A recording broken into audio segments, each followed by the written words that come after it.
I think it is a confidence issue. Unlike a lot of other families, most Indigenous families don't have anyone who's got a tertiary education, and it's quite common, and it makes it difficult to break into a world that you have no idea about, and when there's no support services made available to you, it makes it 10 times harder. TAFE, I saw more problems with being Indigenous than I did ever in my school years, yeah. When I was working in the Indigenous unit, I found so many Indigenous people actually think society owe them, and they don't want to be helped, they believe they should be helped. You've got to want to help yourself, not just expect everyone to help you. Yeah.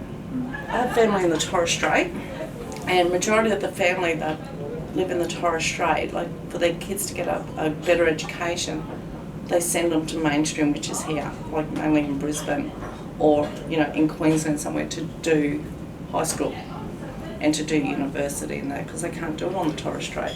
So there's those kind of conflicts where you're missing your family, you want to go home, and then you go home, you don't come back to class. Yeah, exactly. But yeah, like a lot of them would go home if there was a funeral or sorry business, and then they wouldn't come back, so they wouldn't finish their courses.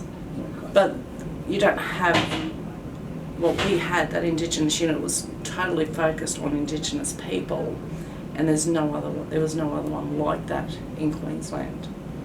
So it's a long way to come from the Torres Straits or from Townsville or Weber and that to come to study for a whole 6 months, 2 years, whatever it was for the course.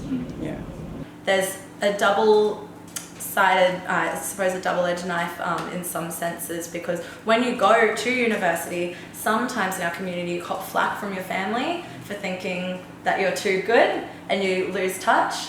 You have to move away from community, you have to, put yourself into a different situation or setting that you haven't been in before, and I think it's balancing a line of showing your family that you are still who you are, that you're trying to better yourself, and also sometimes becoming that tokenized person to the non-Indigenous community. I think it's just having an understanding. I think for anyone working in a university, it's really key for them to have a knowledge and understanding of Aboriginal and Torres Strait Islander people, how we engage with education, a little bit of context of our culture, and the fight that we have to go through as people to actually get through those doors, and understanding that there may need to be a little bit of that extra support with those scholarships or with tutoring, but that's not something that we put our hands up for as people. As Aboriginal people, we're quite modest.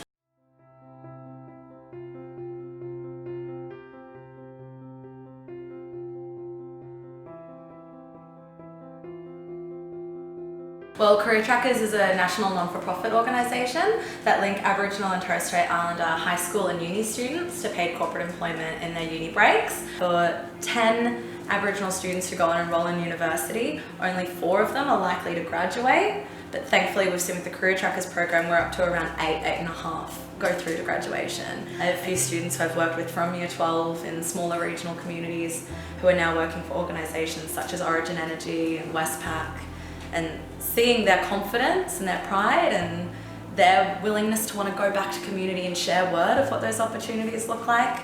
It's just that bigger picture. As we walk up the ladder, we put our hands down, we reach others up. And that's the magic of the work that I do at the moment.